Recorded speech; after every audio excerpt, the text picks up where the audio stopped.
कहानी की शुरुआत घने जंगल से होती है, जहां एक आदिवासी कबीला शिकार करने के लिए निकला होता है। ये लोग आज भी बहुत पुराने तरीकों से शिकार करते हैं, इसलिए पूरे जंगल में जगह जगह फंदे लगाए गए होते हैं। तभी अचानक एक जंगली सुअर का पैर उन फंदों में से एक से टकरा जाता है और अगले ही पल एक भारी लकड़ी का तना तेजी से ऊपर की ओर उछलता है, जिसमें कई नुकीली लकड़ियां लगी होती हैं। वह सीधा सुअर के शरीर में धंस जाता है और वहीं उसकी मौत हो जाती है। कुछ ही देर बाद कबीले के लोग हंसते हुए अपने शिकार के पास पहुंचते हैं,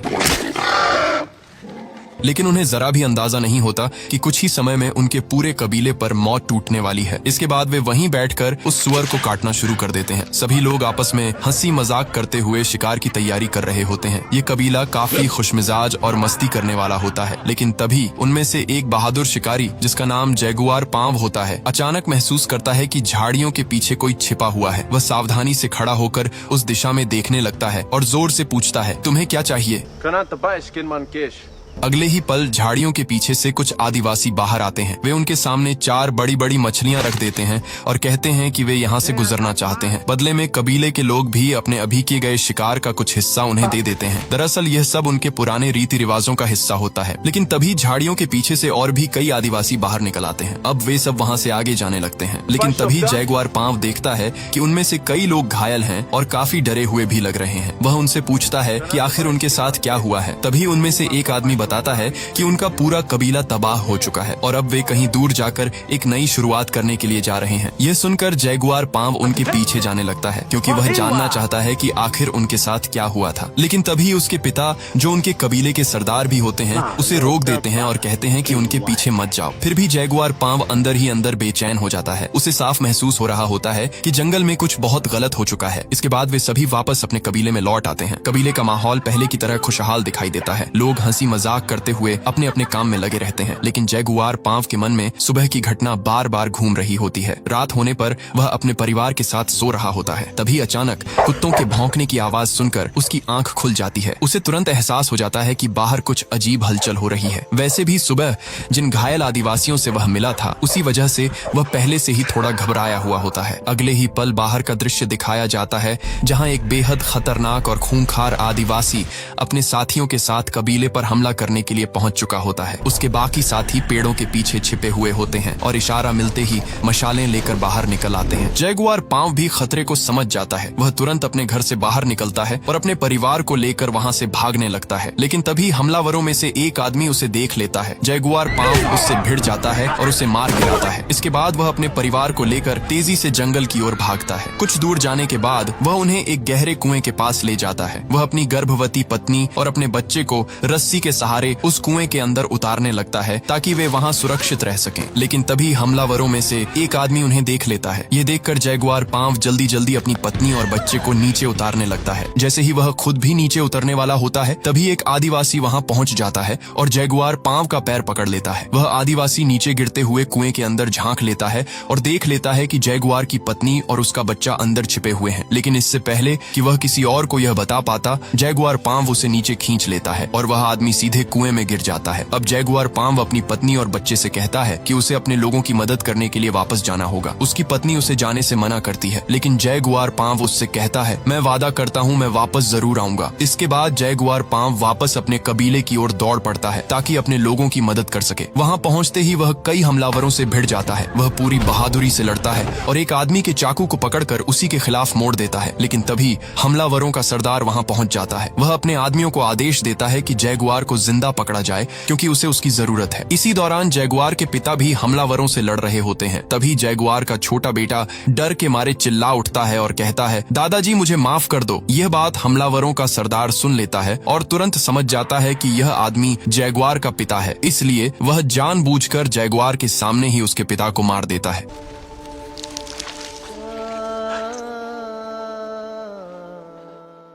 अपने पिता की मौत देखकर जैगुआर पांव गुस्से से भर जाता है, लेकिन तभी सरदार उस पर जोरदार वार करता है और जैगुआर बेहोश होकर गिर पड़ता है। जब उसे होश आता है तो वह देखता है कि उसके बाकी साथी भी पकड़ लिए गए हैं और सभी को कैदियों की तरह बांध कर ले जाया जा रहा है। जैगुआर पांव दूर उस दिशा में देखता है जहाँ वह कुआं होता है जिसमें उसकी पत्नी और उसका बेटा छिपे हुए हैं। हमलावर उस कुएं के पास भी पहुंचते हैं और रस्सी से अंदर झांक कर देखते हैं, लेकिन उन्हें वहाँ कोई दिखाई नहीं देता। दरअसल जैगुआर की पत्नी और उसका बेटा कुएं के अंदर एक बड़े पत्थर के पीछे छिपे हुए होते हैं, इसलिए हमलावर उन्हें देख नहीं पाते। इसके बाद हमलावर सभी कैदियों को बांधकर अपने साथ ले जाते हैं। रास्ते में उन्हें वही लोग भी मिलते हैं जो सुबह उनसे मिले थे और जिन्होंने उन्हें मछलियां दी थीं। दरअसल वे लोग अपना कबीला छोड़कर किसी दूसरी जगह नई जिंदगी शुरू करने जा रहे थे, लेकिन अब उन खूंखार आदिवासियों ने उन्हें भी पकड़ लिया होता है। इसके बाद सभी कैदियों को एक लंबे और खतरनाक सफर पर ले जाया जाता है। इस सफर में उन्हें कई नदियां पार करनी पड़ती हैं और ऊंची ऊंची पहाड़ियों से होकर गुजरना पड़ता है। काफी लंबा और थका देने वाला सफर तय करने के बाद वे लोग एक ऐसे इलाके में पहुंचते हैं जहां चारों तरफ तबाही के निशान दिखाई देते हैं। वहां जमीन पर बहुत सारी लाशें पड़ी होती हैं। यह देखकर समझ में आ जाता है कि यहाँ किसी भयानक बीमारी ने बहुत सारे लोगों की जान ले ली है। उसी जगह एक छोटी बच्ची उन आदिवासियों को देखकर कहती है कि बहुत जल्द एक पवित्र समय आने वाला है और उसके बाद तुम सब हमेशा के लिए खत्म हो जाओगे। लेकिन वे लोग उसकी बात को नजरअंदाज कर देते हैं और कैदियों को आगे ले जाते हैं। कुछ समय बाद वे लोग एक बड़े गांव में पहुंचते हैं। वहाँ बहुत सारे मजदूर काम कर रहे होते हैं और उनकी हालत बेहद खराब होती है, फिर भी उन्हें मजबूरी में काम करना पड़ता है और उन्हें वहाँ से जाने नहीं दिया जाता। इसके बाद कैदियों को और आगे ले जाया जाता है। कुछ देर बाद वे लोग एक बड़े गांव में पहुंचते हैं। यहाँ कबीले का सरदार, जिसने इन सभी लोगों को पकड़ कर लाया होता है, एक आदमी से बात करता है और पूछता है कि कितने आदमी पकड़े गए हैं। वह आदमी जवाब देता है कि गिनती तो मेरा बेटा बताएगा, लेकिन इस बार पैसे अच्छे मिलने चाहिए। तभी समझ में आता है कि यह लोग इंसानों को पकड़कर यहाँ बेचने के लिए लाते हैं। सबसे पहले बंधी हुई औरतों को अलग कर दिया जाता है और उनकी बोली लगाई जाती है। लोग पैसे देकर उन्हें खरीदने लगते हैं। इसके बाद आदमियों को आगे ले जाया जाता है जहाँ बहुत बड़ी भीड़ जमा होती है। दरअसल वहाँ पुरानी मान्यताओं के कारण इंसानों की बलि दी जाती है। अब बारी जैगुआर पांव की आती है। उसे भी मंदिर की ऊंची सीढ़ियों पर ले जाया जाता है ताकि देवताओं को खुश करने के लिए उसकी बलि दी जा सके। लेकिन जैसे ही उसकी बलि दी जाने वाली होती है, अचानक आसमान में अंधेरा छा जाता है और सूर्य ग्रहण हो जाता है। चारों तरफ अंधेरा फैल जाता है और वहाँ मौजूद सभी लोग डर के मारे प्रार्थना करने लगते हैं। सूर्य ग्रहण खत्म होने के बाद कैदियों को वहाँ से दूसरी जगह ले जाया जाता है। अब उन्हें एक खुले मैदान में लाया जाता है जिसके दूसरी तरफ घनी झाड़ियाँ होती हैं। कैदियों से कहा जाता है कि अगर वे अपनी जान बचाना चाहते हैं तो उस जंगल की तरफ भाग जाएं। लेकिन असल में यह कोई मौका नहीं होता, बल्कि यह उनके लिए एक क्रूर खेल होता है। सरदार का बेटा और उसके साथी कैदियों को एक एक करके दौड़ने के लिए मजबूर करते हैं और फिर उन पर तीर चलाते हैं।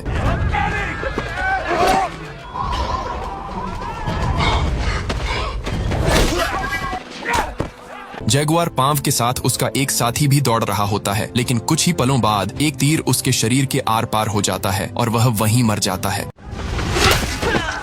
जैगुआर पांव किसी तरह वहां से बच निकलता है और तेजी से जंगल की ओर भागने लगता है। इस दौरान वह घायल भी हो जाता है। भागते भागते वह एक गिरे हुए बड़े पेड़ पर चढ़ जाता है और वहीं छिप जाता है। इसी बीच सरदार का बेटा मारा जाता है। ये देखकर कबीले का सरदार गुस्से से पागल हो जाता है और वह किसी भी कीमत पर जैगुआर पांव को मारना चाहता है। इसलिए वह अपने आदमियों के साथ जैगुआर का पीछा करना शुरू कर देता है। कुछ देर बाद वे सभी उसी गिरे हुए पेड़ के नीचे से गुजरते हैं जिसके ऊपर जैगुआर पांव छिपा हुआ होता है। थोड़ी दूर जाने के बाद सरदार की नजर अपने एक आदमी के कंधे पर पड़े खून पर जाती है, लेकिन वह खून उसका नहीं होता। यहीं से उसे समझ में आ जाता है कि जैगुआर कहीं आसपास ही छिपा हुआ है। इसलिए वे लोग तुरंत वापस लौटते हैं और उसे ढूंढना शुरू कर देते हैं। उधर पेड़ के ऊपर छिपा जैगुआर यह सब देख रहा होता है। तभी उसकी नजर पास बैठे एक छोटे जैगुआर के बच्चे पर पड़ती है और कुछ ही पलों बाद उसकी माँ भी वहाँ पहुँच जाती है। अब वहाँ रुकना खतरे से खाली नहीं होता, इसलिए जैगुआर तुरंत पेड़ से कूदता है और पूरी ताकत से भागने लगता है। लेकिन अब खतरा दो तरफ से होता है। पीछे से आदिवासी उसका पीछा कर रहे होते हैं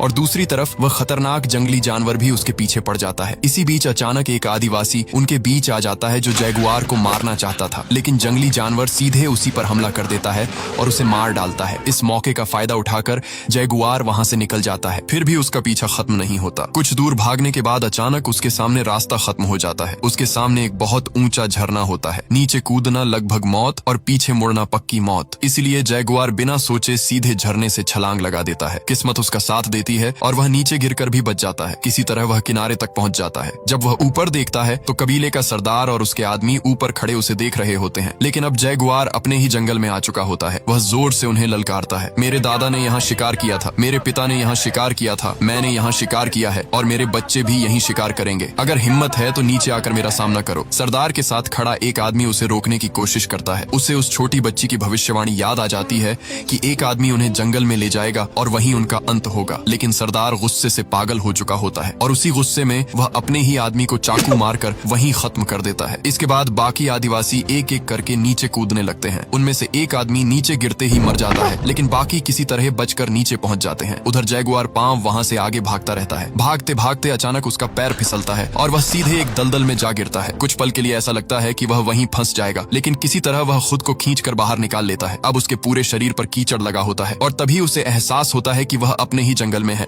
उस जंगल में जहाँ के हर रास्ते को वह अच्छी तरह जानता है। यहीं उसे समझ में आता है कि अब शिकारी और शिकार का खेल बदल चुका है। अब शिकार वह नहीं बल्कि उसके पीछे आने वाले लोग हैं। जैसे ही आदिवासी उसका पीछा करते हुए जंगल में पहुंचते हैं, जैगुआर अलग अलग तरीके इस्तेमाल करके उन्हें एक एक करके खत्म करना शुरू कर देता है। सबसे पहले वह उनके ऊपर मधुमक्खियों का छत्ता गिरा देता है। इसके बाद वह एक आदमी को जहरीले तीर से मार देता है। इसी दौरान उसके सामने वही आदमी आ जाता है जिसने उसके पिता को मारा था। दोनों आमने सामने खड़े हो जाते हैं। वह आदमी अपने हथियार के साथ उसकी तरफ दौड़ता है। जैगुआर भी तेजी से अपने हथियार की तरफ बढ़ता है और घुटनों के बल फिसलते हुए उसे उठा लेता है। उसका दुश्मन अपने वार से चूक जाता है, लेकिन जैगुआर का वार सीधा लगता है और अगले ही पल वह आदमी भी वहीं ढेर हो जाता है।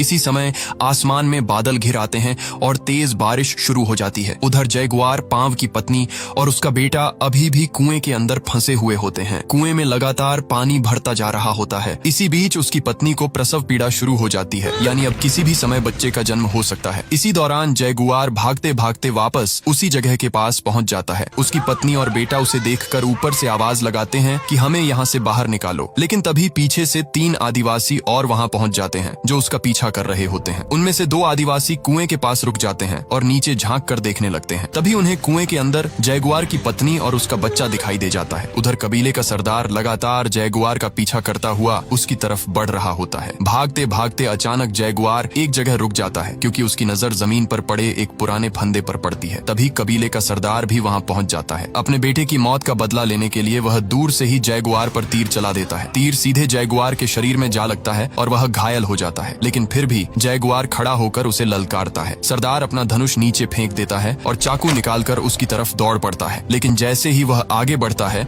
उसका पैर जमीन पर लगे उसी फंदे से टकरा जाता है। दरअसल यह वही फंदा होता है जो जैगुआर और उसके कबीले के लोग जानवरों के शिकार के लिए लगाया करते थे, ठीक वैसे ही जैसे कहानी की शुरुआत में उन्होंने एक सुअर को मारा था। जैसे ही सरदार का पैर उस फंदे से टकराता है, सामने से एक बड़ा लकड़ी का तना तेजी से उसकी तरफ आता है जिसमें नुकीली लकड़ियां लगी होती हैं। वह तना सरदार के शरीर को चीरते हुए आर पार निकल जाता है और इसी के साथ उसका अंत हो जाता है। लेकिन जैगुआर पांव को अभी भी भागना पड़ता है क्योंकि बाकी 2 आदिवासी अभी भी उसकी तरफ आ रहे होते हैं। उधर कुएं के अंदर पानी लगातार भरता जा रहा होता है और उसी पानी में जैगुआर की पत्नी एक बच्चे को जन्म दे देती है। इसी बीच जैगुआर पांव भागते भागते समंदर के किनारे पहुंच जाता है। वह हैरानी से समंदर की तरफ देखने लगता है। थोड़ी देर बाद वे 2 आदिवासी भी वहां पहुंच जाते हैं जो उसे मारना चाहते थे, लेकिन वे भी रुक जाते हैं और समंदर की तरफ देखने लगते हैं। समंदर में अब बहुत बड़े बड़े जहाज दिखाई देते हैं। वे किनारे के पास लंगर डाल रहे होते हैं और छोटी छोटी कश्तियों में लोग उस जमीन की तरफ आ रहे होते हैं। इसी मौके का फायदा उठाकर जैगुआर पांव वहां से भाग जाता है और वापस अपने परिवार के पास पहुंच जाता है। वह अपनी पत्नी और बच्चों को कुएं से बाहर निकालकर उन्हें बचा लेता है। फिल्म के अंत में दिखाया जाता है कि जैगुआर पांव आखिरकार अपने परिवार के पास लौट आता है। वह अपनी पत्नी और बच्चों को कुएं से बाहर निकालता है और उन्हें लेकर जंगल की तरफ बढ़ने लगता है, लेकिन तभी उसकी पत्नी समंदर की तरफ देखती है। दूर समुद्र में कुछ बहुत बड़े जहाज दिखाई दे रहे होते हैं और उन जहाजों से छोटी छोटी नावों में कुछ लोग किनारे की तरफ आते नजर आ रहे होते हैं। जैगुआर की पत्नी उसे देखकर पूछती है, क्या हमें उन लोगों के पास जाना चाहिए? जैगुआर कुछ पल उन जहाजों को देखता है, फिर धीरे से सिर हिलाकर मना कर देता है। वह कहता है, नहीं, हमें जंगल में जाना चाहिए, वहीं से हमें फिर से एक नई शुरुआत करनी होगी। इसके बाद जैगुआर अपने परिवार को लेकर वापस उसी जंगल की ओर चल पड़ता है